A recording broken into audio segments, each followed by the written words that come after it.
जय हिंद प्यारे बच्चों, कैसे हैं आप लोग। उम्मीद करेंगे कि आप लोग बहुत ही अच्छे होंगे। तो बच्चों, मैं लेकर के आ चुका हूं आपके सामने साथियों जीके जीएस का शानदार क्लास। और आप लोग जानते हैं कि मिथिलेश सर के द्वारा साथियों डेली का जीके जीएस का क्लास आता है। और ये जो क्लास है बच्चों लूसेंट बुक का निचोड़ है दोस्तों। लूसेंट बुक का निचोड़ लेकर के आए हैं साथियों भारत के सभी कम्पिटिटिव एग्ज़ाम के लिए। जितने भी कम्पिटिटिव एग्ज़ाम है बच्चों, सभी एग्ज़ामों के लिए लेकर के आए हैं। जैसे चपरासी से लेकर के बच्चों यूपीएससी लेवल वाले एग्ज़ाम के लिए मैं प्रश्न लेकर के आया हूँ, ताकि बच्चों का कोई भी डाउट ना हो। किसी भी अगर एग्ज़ाम में बैठे तो प्रश्न यहाँ से बच्चों टैली करे, लड़े। हर एक प्रश्न के बच्चों, हर एक लम्हे पे, हर एक लफ्ज़ पे बच्चों, हर एक टॉपिक पे चर्चा करूँगा, ताकि बच्चे से एक भी प्रश्न ना छूटे। ठीक है साथियों, तो ज़्यादा टाइम नहीं लेंगे। सेशन अच्छा लगेगा तो सभी बच्चे लाइक कीजिएगा, दोस्तों के पास शेयर कर दीजिएगा। अगर क्लास में कोई दिक्कत हो तो सभी बच्चे कमेंट बॉक्स में कमेंट कीजिएगा कि सर यहाँ पे क्लास में दिक्कत आया, हमें ये प्रश्न पूछना है। ये सब बच्चों सभी बच्चे कमेंट बॉक्स में अपना राय दीजिएगा। और चैनल को जो भी बच्चे सब्सक्राइब नहीं किए हैं वो चैनल को सब्सक्राइब करके साथ ही साथ मेरे भाई घंटी को दबाकर बेल आइकन को ऑल पे सेट रखिएगा, ताकि क्लास लेकर के आएँ तो आपको नोटिफिकेशन मिले और आप सही समय से क्लास अटेंड कर सकेंगे। साथियों, मैं तो क्लास में प्रश्न बताता ही हूँ, और साथियों मैं पीडीएफ आपको प्रोवाइड करा दूँगा। तो टेलीग्राम का लिंक जो है वो डिस्क्रिप्शन में दिया गया है। आप सभी बच्चे टेलीग्राम से जुड़ जाइएगा, ताकि आपको मेरे भाई जितने भी प्रश्न मैं बताया हूँ उसमें कोई भी दिक्कत ना हो। सभी वन लाइनर प्रश्न है मेरे भाई, ज़रूर जुड़िए। तो चलते हैं 41 नंबर प्रश्न से लेकर के आगे बढ़ाते हैं। बच्चे कहेंगे कि सर 40 प्रश्न तक नहीं कराएं सर। तो पहले का जो क्लास है बच्चों, कल तक का क्लास जो है उसमें हमने करा रखा है 40 प्रश्न, आप लोग उसको कर लीजिएगा। प्रश्न कहता है कि रणजी ट्रॉफी का संबंध किस खेल से है। रणजी ट्रॉफी, तो साथियों क्रिकेट आप लोगों ने देखा है, क्रिकेट का संबंध जो है वो रणजी ट्रॉफी से है। मेरे भाई अगर पूछा जाए अली ट्रॉफी, अली ट्रॉफी का संबंध किस खेल से है मेरे भाई, तो क्रिकेट से हो जाएगा। आईसीसी वर्ल्ड कप का बच्चों संबंध किससे है, क्रिकेट से है बच्चों। आईसीसी T20 वर्ल्ड कप, ये सब का संबंध किस खेल से है मेरे भाई, क्रिकेट से। क्रिकेट की अगर बात किया जाए मुख्य रूप से बच्चों, तो इसमें प्लेयर कितने होते हैं, 11 प्लेयर होते हैं, 11 प्लेयर होते हैं साथियों। क्रिकेट का जन्मदाता किस देश को कहा जाता है। ऐसे बच्चों अगर देखा जाए ना, तो क्रिकेट मूल्य रूप से सबसे अधिक अगर देखा जाता है तो भारत में, भारत का लोकप्रिय हो चुका है। लेकिन इसका जन्मदाता जो है साथियों इंग्लैंड को कहा जाता है, इंग्लैंड हो जाता है। ठीक है। अगर बच्चों क्रिकेट में पूछा जाए कि आईपीएल 2025 का ट्रॉफी कौन उठाया बच्चों, विजेता कौन सा टीम रहा, तो RCB, royal Challengers Bengaluru. Rajat Patidar के कैप्टेंसी में बच्चों 17 साल बाद 18वां साल आईपीएल का फर्स्ट ट्रॉफी बच्चों आरसीबी ने उठाया। ठीक है, अगले प्रश्न पे चलेंगे। बहुत ज़्यादा आपको बताता हूँ बच्चों, ताकि बच्चों को कोई भी दिक्कत ना हो।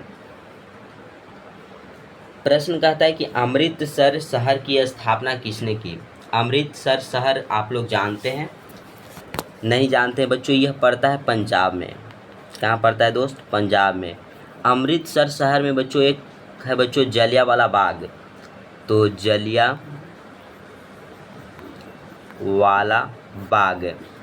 जलियांवाला बाग है बच्चों, इसी में एक हत्याकांड हुआ था, हत्याकांड, उसका नाम ही था जलियांवाला बाग हत्याकांड। और कब हुआ था साथियों, तो 1919 ईस्वी में 13 अप्रैल 1919 ईस्वी में जलियांवाला बाग हत्याकांड हुआ था अमृतसर में बच्चों, जो पड़ता है कहाँ, पंजाब में पड़ता है। अमृतसर की स्थापना किसने किया था, तो गुरु रामदास हो जाएंगे। क्लियर हो जाएगा साथियों यहाँ तक, कहिएगा तो अगले प्रश्न पे बढ़ेंगे। क्लियर है मेरे भाई। अगला प्रश्न देखिएगा, ज्ञानपीठ पुरस्कार किस क्षेत्र से संबंधित है। ज्ञानपीठ पुरस्कार जो है मेरे भाई किस क्षेत्र से संबंधित है, तो साहित्य के क्षेत्र से प्यारे साथियों, साहित्य के क्षेत्र से ज्ञानपीठ पुरस्कार संबंधित है। अगर हम पूछे साथियों कि जो भारत रत्न है, भारत रत्न इसकी स्टार्टिंग कब हुआ? नोबेल प्राइज बच्चों, NOBLE प्राइज, ये दोनों की स्टार्टिंग कब हुआ है? STARTING। बच्चे बताइएगा स्टार्टिंग।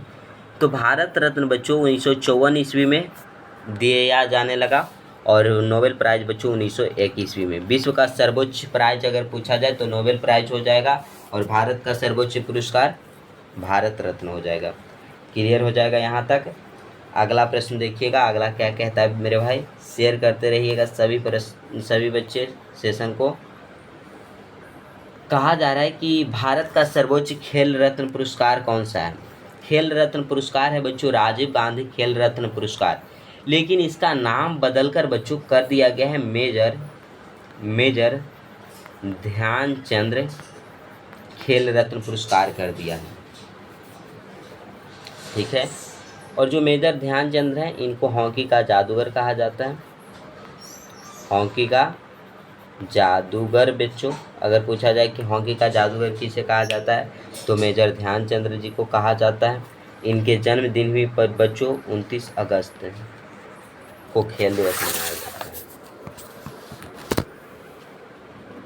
29 अगस्त को खेल दिवस के रूप में मनाया जाता है मेजर ध्यानचंद के जन्मदिन पे। ये सब याद रखिएगा। हॉकी में कितने प्लेयर होते हैं? 11 प्लेयर होते हैं। तो सर्वोच्च जो खेल रत्न पुरस्कार है बच्चों कौन सा है खेल के क्षेत्रों में दिए जाने वाला? तो मेजर ध्यानचंद खेल रत्न पुरस्कार अब देखने को आपको मिलेगा। ऐसे कहीं कहीं राजीव गांधी खेल रत्न पुरस्कार भी मिल सकता है। अगला प्रश्न कहता है कि अर्जुन पुरस्कार किस वर्ष शुरू हुआ? तो 1961 ईस्वी में बच्चों अर्जुन पुरस्कार जो है उसकी स्टार्टिंग हुई थी। अगला प्रश्न मेरे भाई सेशन कैसा लग रहा है? क्वेश्चन कहता है कि भारत का नेपोलियन किसे कहा जाता है? तो समुद्रगुप्त को। समुद्रगुप्त को प्यारे साथियों विद्या प्रेमी भी कहा जाता है। विद्या प्रेमी, इनको बच्चों सिक्कों पर बीना बजाते हुए दिखाया गया है। किस पे बच्चों? सिक्कों पर क्या बजाते हुए? वीणा बजाते हुए दिखाया गया है मेरे भाई। इसको बच्चों विसेंट स्मिथ जो है बच्चों अपने लेखों में समुद्रगुप्त को भारत का नेपोलियन कहा है। किसने कहा है? तो विसेंट स्मिथ ने कहा है साथियों, याद रखिएगा।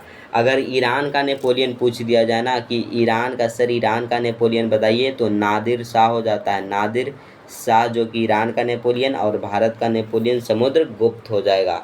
क्लियर है दोस्तों यहाँ तक? अगले प्रश्न पे चले। प्रश्न कहता है कि भारत की मानक समय रेखा कौन सी है? तो मेरे भाई भारत की जो मानक समय रेखा है 82.5 डिग्री पूर्वी देशांतर है। अब ये मानक समय रेखा बच्चों जैसे देखिए, ये पूरा ग्लोब हो गया बच्चों, ये ग्लोब हो गया। ये आपका देशांतर रेखा होता है 0 डिग्री देशांतर रेखा, और ये होता है 0 डिग्री अक्षांश रेखा। और जो हमारा भारत है साथियों, भारत हमारा यहाँ पे है। तो भारत की स्थिति अगर पूछा जाए विश्व में ना, तो ये बच्चों उत्तरी गोलार्ध है और पूर्वी देशांतर में है। ये याद रखिएगा। भारत कहाँ पे बच्चों? भारत का विस्तार कहाँ है? तो उत्तरी गोलार्ध व पूर्वी देशांतर। ठीक है बच्चों।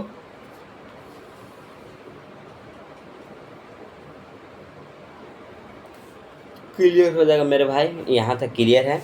तो भारत की स्थिति देख लिए। जो बच्चों 82.5 डिग्री पूर्वी देशांतर रेखा है भारत के बीचों बीच से होकर गुजरता है, 5 राज्यों से होकर गुजरता है। बोलेगा कि 82.5 डिग्री पूर्वी देशांतर रेखा भारत के कितने राज्यों से होकर गुजरती है? तो 5 राज्यों से होकर के गुजरती है। मौका मध्य प्रदेश, उड़ीसा,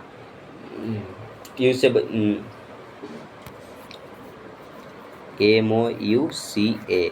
देखो मध्य प्रदेश, उड़ीसा, यूपी, छत्तीसगढ़ और एक आंध्र प्रदेश। ये 5 राज्यों से होकर बच्चों 82.5 डिग्री पूर्वी देशांतर रेखा जो है भारत के 5 राज्यों से होकर गुजरती है। ये सब याद रखिएगा। पूरा विश्व बच्चों है जो विश्व अपने समय का निर्धारण कितने डिग्री देशांतर रेखा पे करता है, तो 0 डिग्री बच्चों देशांतर रेखा से करता है। ये सब याद रखिएगा। अगला प्रश्न कहता है मैग्सेस पुरस्कार पाने वाले पहले भारतीय कौन थे, तो विनोबा भावे थे जिन्होंने मैग्सेस पुरस्कार पाने वाले पहले भारतीय थे। क्लियर हो जाएगा। मोनालिसा किसकी विख्यात पेंटिंग है, तो बच्चों लियोनार्डो दा विंची का है। किसका है, लियोनार्डो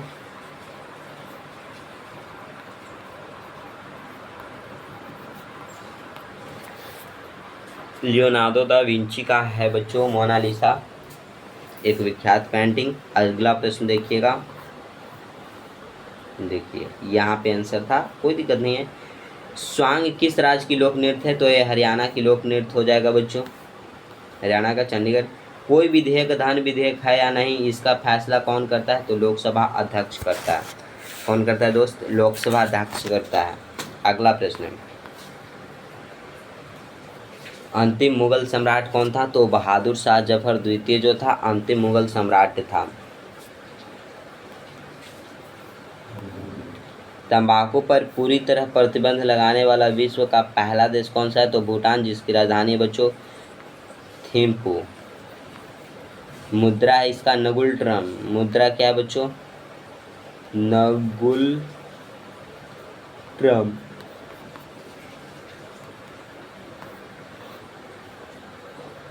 नेक्स्ट है मेरे भाई कि गोदान किनकी रचना है, तो गोदान जो हो जाएगा साथियों प्रेमचंद्र की हो जाएगी। प्रेमचंद का हो जाएगा गोदान हो गया। पूस की रात हो गया बच्चों, पूस की रात हो गया। नमक का दारोगा, नमक का दारोगा, ये सब किसकी है, ये सब प्रेमचंद की रचना है। ये सब याद रखिए, ज़्यादा प्रश्न अब नहीं है बच्चों।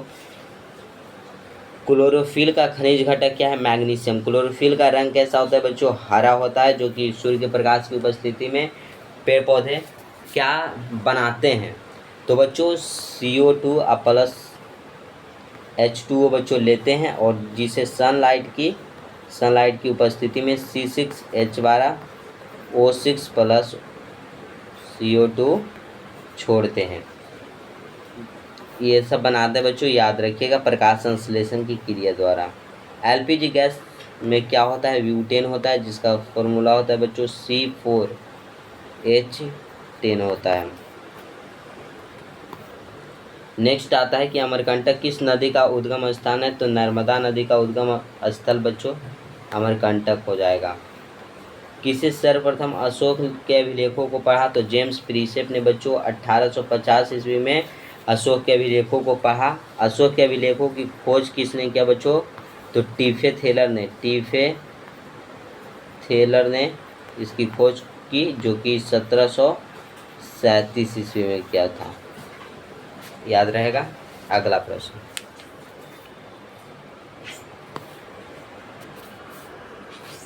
किस बौद्ध भिक्षु के प्रभाव में अशोक ने बौद्ध धर्म ग्रहण किया, तो उपगुप्त के प्रभाव में बौद्ध धर्म ग्रहण किया। और ये रहा आज का मेरे भाई लास्ट प्रश्न, कौन सा मुगल बादशाह अशिक्षित था, तो अकबर अशिक्षित था। गद्दार पार्टी का संस्थापक लाला हरदयाल हो जाएंगे। ठीक है, ये सेशन आज का आपका समाप्त हो गया। और मेरे भाई बताइएगा कि सेशन कैसा लगा। अगर अच्छा लगा हो तो सभी बच्चे लाइक करेंगे, अपने दोस्तों भाई और रिश्तेदारों के पास शेयर कीजिएगा। कमेंट बॉक्स में मेरे भाई कमेंट सभी बच्चे कर दीजिएगा कि ये सेशन आपको कैसा लगा और डेली का सेशन कैसा लगा। PDF के लिए साथियों टेलीग्राम से जुड़िए। और साथियों आज के लिए बस इतना ही। जय हिंद मेरे प्यारे शेर शेरनियों।